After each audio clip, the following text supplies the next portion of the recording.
They got it wrong, and they know it now.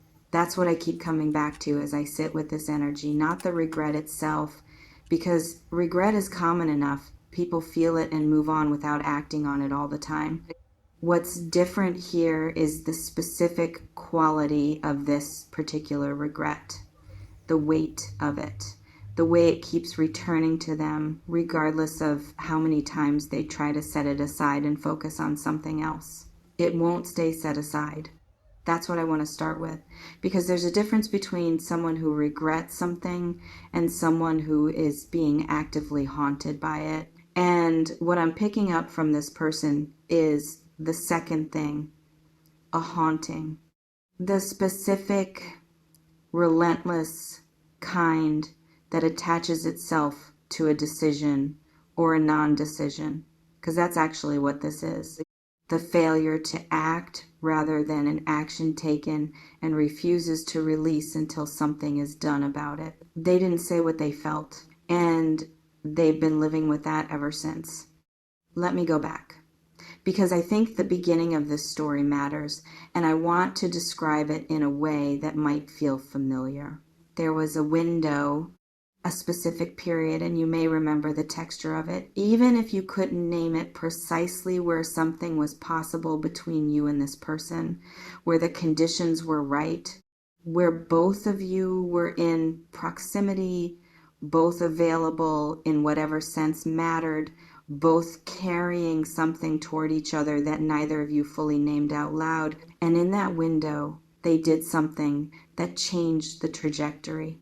Not something dramatic, nothing that would look significant to an outside observer, something much smaller than that, a withdrawal of energy at a critical moment, a joke where there should have been honesty. A subject changed when it should have been stayed with, a moment of eye contact broken too soon. Something that communicated unintentionally, or maybe half-intentionally, in the complicated way humans sometimes sabotage their own wanting, that they weren't as interested as they actually were. And you read it because you're Virgo, because you notice everything, because your perception is precise enough to catch the half signals, the micro withdrawals, the subtle communications that happen beneath the level of words. You read it and you adjust it accordingly. You pulled back, not dramatically, not with hurt feelings displayed openly, with the specific Virgo dignity of someone who receives information and responds to it. You took what they seemed to be communicating and you honored it. You gave them the space they appeared to be asking for, and they watched you do that and felt something they didn't expect to feel. Hold on, because I want to describe what happened inside them in that moment. When they watched you pull back, when they saw you respond to the impression they'd given accurately, reasonably, with complete integrity, and felt the distance beginning to form. Something panicked, not visibly, not in a way they acted on immediately, internally. A sudden, sharp awareness of, wait, that's not what I wanted, that's not what I meant, that's not where I intended this to go. But they didn't say that. And this is the part I want to stay with, because it's the heart of this whole dynamic. They felt the panic, and then they did something very human and very costly.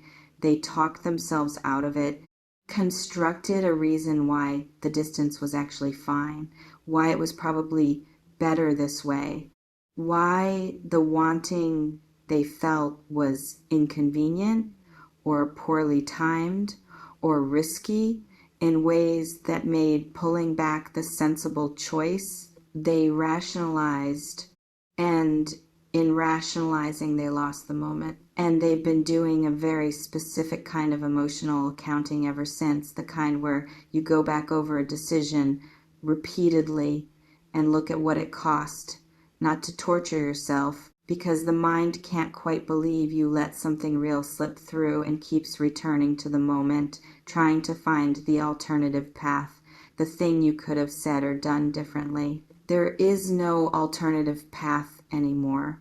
The moment passed, but the accounting continues. There's an image I keep seeing, a letter written and not sent, not destroyed. That would be a different energy, a decisive one, just not sent, sitting somewhere in a drawer, in a phone's notes app, in the draft folder of an email account, written in a moment of clarity and then held back by whatever fear or doubt or self-protective instinct arrived in the moment of almost sending, and returned to periodically, read again, revise sometimes, reconsidered.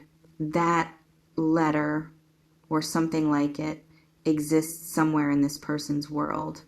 Not necessarily a literal letter, but an unsent communication, a thing they have been trying to find the courage to transmit, a truth about what they feel that keeps getting written and not delivered.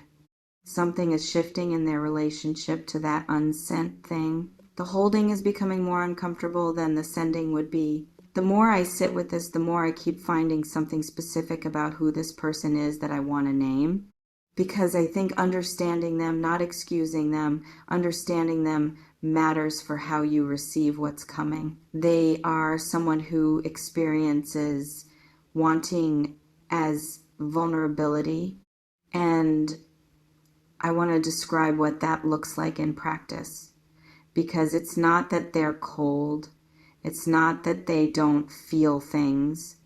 It's almost the opposite. They feel things acutely, more than their surface suggests, and that intensity of feeling is exactly what makes them retreat from it. Because to want something fully is to be exposed to losing it fully. And they have a history, not necessarily one you were part of, possibly older than anything between you, of wanting something fully and having that fullness of wanting become the thing that made the loss unbearable. So they learned gradually and without quite deciding to keep one foot back, to want at a slight distance, to invest enough to participate without investing enough to be devastated.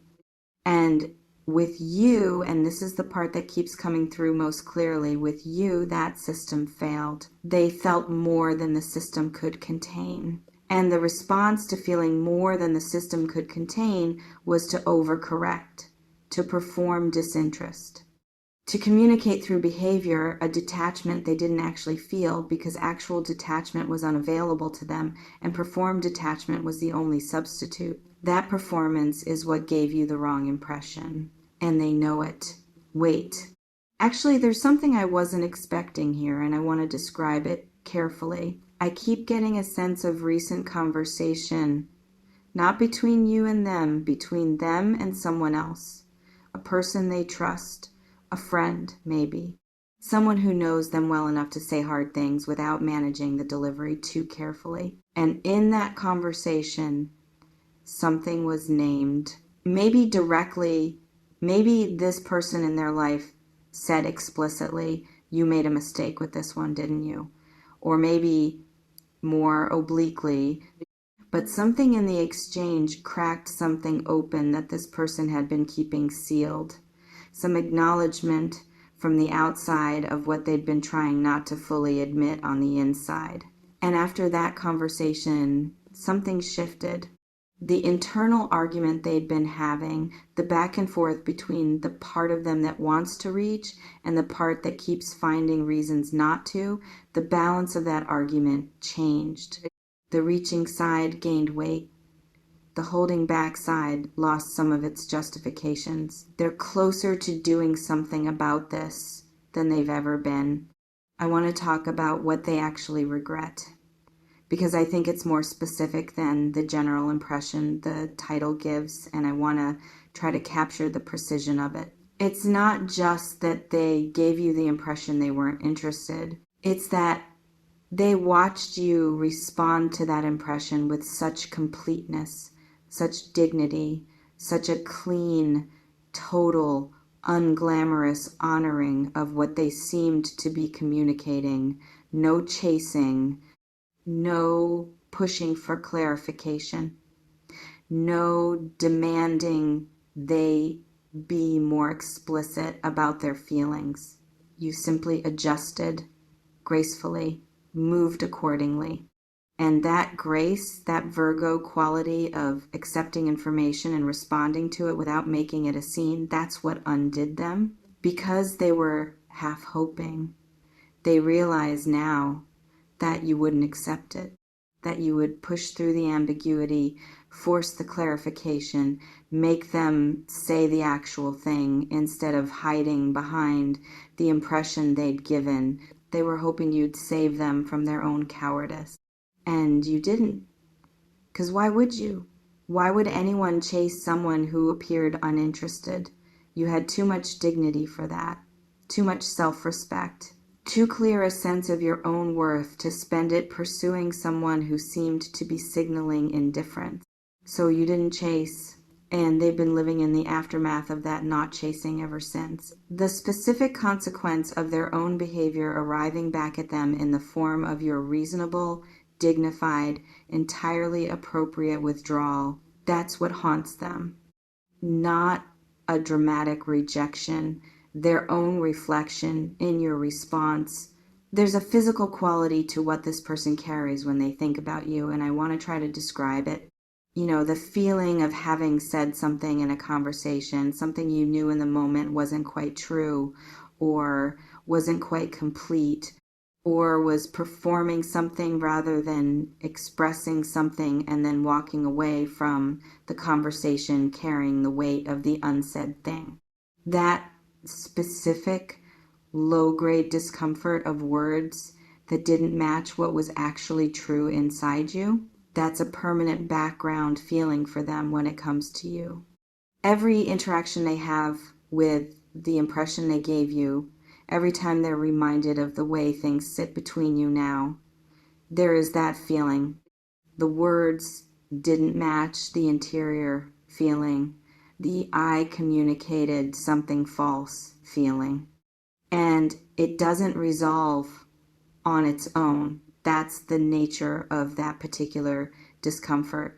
It only resolves through correction, through going back and saying the true thing, through closing the gap between what was communicated and what was actually felt. They're building toward that correction slowly, in the particular way of someone who is courageous enough to eventually do the hard thing, but who needs to arrive there at their own pace. Now I want to talk about you, and specifically about how you've been carrying this, because I think there's been a specific quality of unfinished to this situation that has sat with you in a way you haven't fully let yourself examine. Not obsession, nothing that consuming. More like a question that didn't get answered. A door that closed before the conversation inside it was complete. You know the feeling of something unresolved, the slight incompleteness of a situation that ended without adequate explanation, where you were left holding the interpretation they weren't interested without ever having it confirmed directly, without being given the clarity that would have allowed you to set it down with full certainty. And Virgo needs clarity to fully release something. Without it, there's always a small part of the processing that can't complete.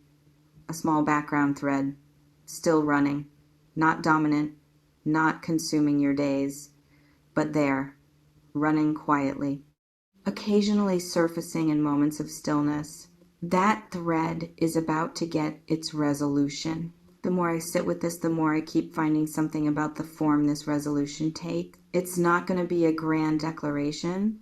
I want to be very clear about that because I think expectations matter here, and I don't want you to be so oriented toward a particular form of this that you miss the actual thing when it arrives.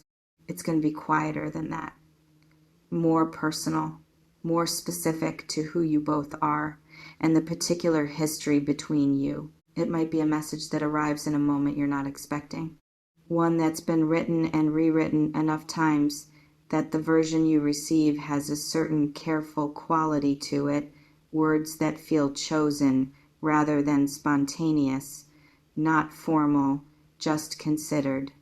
The way something reads when someone has been trying to get it right. Or it might be a conversation that begins about something else entirely and then shifts.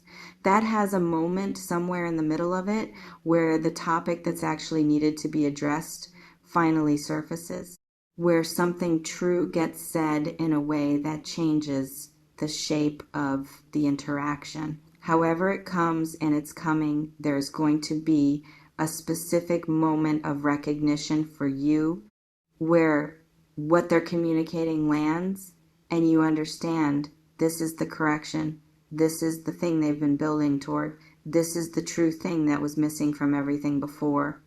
I want to say something directly to the part of you that isn't sure how to feel about this, because there might be a part of you that's relieved, that has been waiting for this clarification without letting yourself fully know you were waiting for it. And there might be another part that's cautious, that has spent the time since that unresolved ending building something in yourself that doesn't require this particular resolution. That has moved genuinely, not as performance, into a life that works without this answer. Both of those parts are valid. Both of those responses are honest. And the question that this situation is going to ask you is not whether you still feel what you felt. The question is what you want to do with the truth when it finally arrives. Whether the clarity, now that it's coming, lands as relief or as complication, whether the door being opened again is a door you want to walk through, that's entirely yours to determine, not based on what you should feel, not based on what makes the better story, based on what is actually true for you right now in this version of your life, in this iteration of yourself. Because you're not the same person who was reading their ambiguous signals in that original window. You've moved, grown into something more defined, more certain of your own interior landscape. What does this version of you want? That's the question worth sitting with. The last thing, whatever this person brings to you, however they finally close the gap between what they communicated and what they actually felt, receive it with the same clarity you've brought to everything else in your life. Not with the eagerness of someone starved for this. You're not starved. You've been building something real in yourself during the time this has been unresolved, and that building has value regardless of what happens next. Not with coldness either. Not with the performance of indifference to match the performance of indifference they gave you. That's not who you are. With the honest, grounded, clear-eyed presence that is the most distinctly Virgo thing about you, the ability to see a situation as it actually is, to feel what you actually feel without amplifying or suppressing either, to respond from your real center rather than from the wound or the relief or the complicated mixture of both. They're coming toward you with the truth they should have told you sooner. Receive it as yourself. All of yourself. That's the only response worth giving to something this real. If something in this touch, something you've been quietly holding, if a moment landed in a way that clarified something you couldn't quite name, I'd love to hear from you in the comments. Tell me what resonated, even just a few words. It means more than you know.